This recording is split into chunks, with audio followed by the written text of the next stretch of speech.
সালামু আলাইকুম দর্শক। অনেকে প্রশ্ন থাকে যে রোজা রেখে কিভাবে গ্যাস্ট্রিকের সমস্যা থেকে রক্ষা পাওয়া যেতে পারে।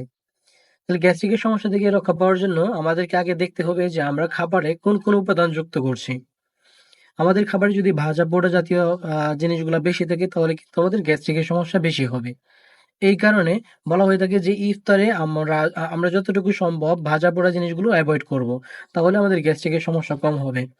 এছাড়াও যাদের মিষ্টি জাতীয় খাবারে গ্যাস্ট্রিকের সমস্যা বা অ্যাসিডিটি বেড়ে যায়, তাদের মিষ্টি জাতীয় খাবারগুলা পরিহার করতে হবে। এছাড়া অনেকের ক্ষেত্রে আরো কিছু, কিছু খাবার থাকতে পারে, সেটা পার্সোনাল বা পারসন টু পারসন ভেরি করে।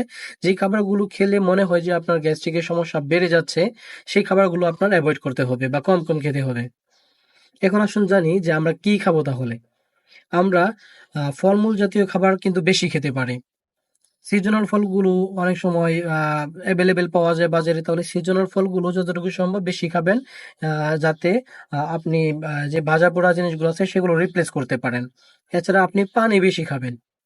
আর আরেকটা কথা বলা হয়ে থাকে যে আপনি যতটুকু পরিমাণ খেতে পারেন, তার চেয়ে কম পরিমাণ খেতে হবে। তাহলে গ্যাস্ট্রিকের সমস্যাগুলো কিন্তু আর হবে না। যদি আমরা বেশি খাই তাহলে কি ঘটে? বেশি খেলে আমাদের পাকস্থলীতে হাইড্রোক্লোরিক অ্যাসিডের ক্ষরণটা বেড়ে যায়।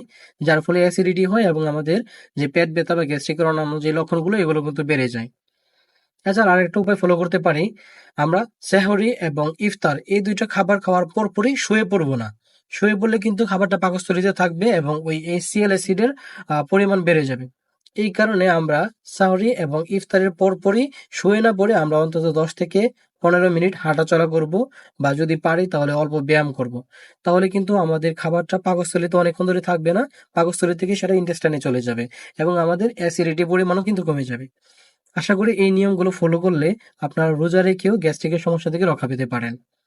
তাহলে আজকে এই পর্যন্তই থাকুক। ইনশাআল্লাহ পরবর্তীতে অন্য কোনো টপিক নিয়ে আবার হাজির হয়ে যাব। সবাইকে ধন্যবাদ।